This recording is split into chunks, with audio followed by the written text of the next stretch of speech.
వరలక్ష్మి వ్రతం ఎప్పుడు చేసుకోవాలి అని చాలామంది కన్ఫ్యూషన్లో ఉన్నారు. ఎందుకంటే ఈ శ్రావణ మాసము 5 శుక్రవారాలు వచ్చాయి కాబట్టి 5 శుక్రవారాలు వచ్చాయని చెప్పి చాలామంది కన్ఫ్యూషన్లో ఉన్నారు. 2వ వారం చేసుకోవాలా, 3వ వారం చేసుకోవాలని. వరలక్ష్మి వ్రత కథలో ఏమని చెప్పబడిందంటే పౌర్ణమికి ముందు వచ్చే శుక్రవారము అని చెప్పబడింది. ఇప్పుడు కూడా పౌర్ణమి ముందు వచ్చే శుక్రవారం 2వ వారం వస్తుంది కాబట్టి మనం ప్రతి సంవత్సరం కూడా 2వ వారమే చేసుకోవడం ఆనవాయితీ. కానీ ఈసారి 5 శుక్రవారాలు వచ్చాయి. పౌర్ణమి ముందు వచ్చే శుక్రవారం 3వ శుక్రవారం వస్తుంది కాబట్టి ఆ 3వ శుక్రవారమే వ్రతం చేసుకోవాలి. సెంటిమెంట్ ఉండొచ్చు 3వ శుక్రవారం చేసుకోకూడదు, అట్లానే ఎవరికైనా సెంటిమెంట్ ఉన్నవారు 2వ శుక్రవారం చేసుకోండి. ఎందుకంటే అది కూడా పౌర్ణమి ముందు వచ్చే శుక్రవారమే. 2వ శుక్రవారం అయినా 3వ శుక్రవారం అయినా ఎప్పుడైనా చేసుకొనవచ్చును.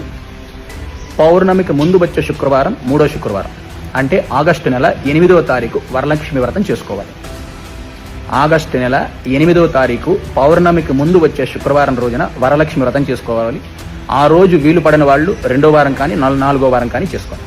మనకి ఆ వరలక్ష్మి వ్రత కథలో ఏమని చెప్పబడి ఉంది? పౌర్ణమికి ముందు వచ్చే శుక్రవారం చేసుకోవాలి. ఈ సంవత్సరం 5 శుక్రవారాలు వచ్చాయి. పౌర్ణమికి ముందు వచ్చే శుక్రవారం ఆగస్టు నెల 8వ తారీఖు శుక్రవారం వచ్చింది కాబట్టి ఆ రోజే వరలక్ష్మి వ్రతం చేసుకోవాలి. ప్రతి ఒక్కరు కూడా తెలుసుకోండి, అందరికీ తెలియజేయండి. చాలామంది కన్ఫ్యూజన్లో ఉన్నారు. కన్ఫ్యూజన్ ఏం లేదు.